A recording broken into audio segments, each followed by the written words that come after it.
It's your boy Zay here, and an arrest in the Tupac murder has happened. Yes, I said it again. The arrest in the Tupac murder has happened.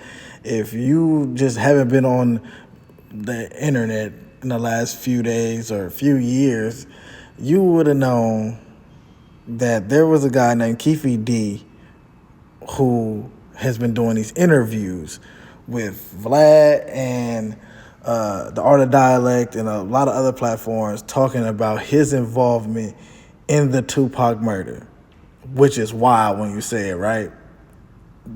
But Keefe D has been arrested on an unsealed indictment for the Tupac murder by the Las Vegas Police Department, I believe so. And he's being charged with one count of open murder with the use of a deadly weapon with a gang enhancement. If you don't understand what a gang enhancement is, I mean, whatever they're charging him for, I think they can enhance it by 5 to 10 years just on the merit that he's a known gang member. So let's back it up. Who is Keefe D? Keefe D was a man who allegedly gave the gun and drove the car with the killer of Tupac in it. And if you don't understand how most states' laws work, you can be charged with a crime just because you're there or participated in the crime.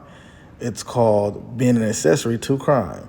So Keefe D went on these interviews and told his story and wrote a book, I believe, too, and did all this stuff because he thought, or not even because he thought, because I don't know, he just assumed, because they were asking them, like Vlad asked them, and a few other people asked him, like, you're not scared? And he was like, no, I'm not worried about it. I'm not worried about it. Yeah, you should have been worried about it, because this is the craziest form of self-snitching I've ever seen. You know how like rappers do it and they just like all making music? No, Keefe D just went up there and really just told on himself. Way worse than anybody else I've seen ever on Vlad. Like he really just told on himself because what made him feel so comfortable, because he caught a case like a few years ago. I think maybe during the pandemic, right before the pandemic or something, he caught a case and he felt like he was too old to go to jail to do the time. So he got a proffer agreement, the same proffer agreements that they gave Young Thug's friends and all that stuff. They gave him a proffer agreement. And in the proffer agreement, it stated that he could tell whatever, but it wasn't going to be used against him or anyone else in a court of law or some shit like that. That's how a proffer agreement works, or they won't know, but he can tell it to them and he won't get in trouble for it, or nobody else will get in trouble for it. I think that's how a proffer agreement works. I'm not sure.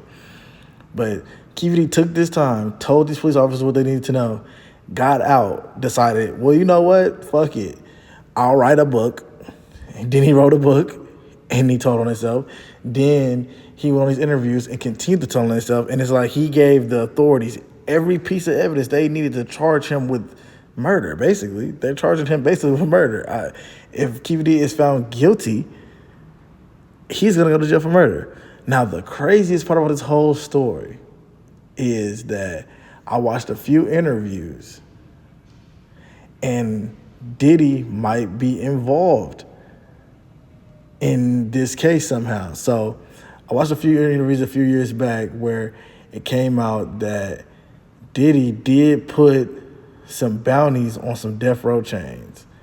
And that's how Keefe D and his crew ended up jumping a man in the mall with a death row chain, taking his chain. Now, fast forward to the night Tupac was killed. They were at the MGM after the fight. This same man who got jumped tells Tupac and death row that the dude who jumped me was over there, Orlando Anderson, which is allegedly the person who shot Tupac. They go over there, jump him, beat him up. We all seen the clip from the MGM where Tupac's stomping the dude, whatever. That's why they ended up going back and shooting him, right?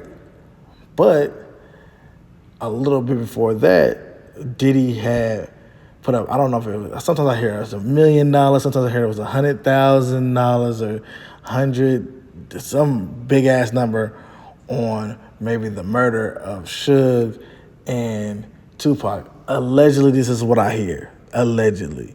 So that's murder for hire. But the money never got back to Keefe D. I think Keefe D even said that the money never got back to him because the guy who was in New York, who was allegedly a Crip, who got the money, ends up running off on Diddy and Keefe D. And Keefe D never got the money. So that would kind of stop that bag right there. But since Keefe D is known for telling, this could be his get out of jail free card because the feds the police department, they don't really give a damn about Diddy and all that other stuff. They got Keefe D, they're going to be happy with that. So let's say they give Keefe D life.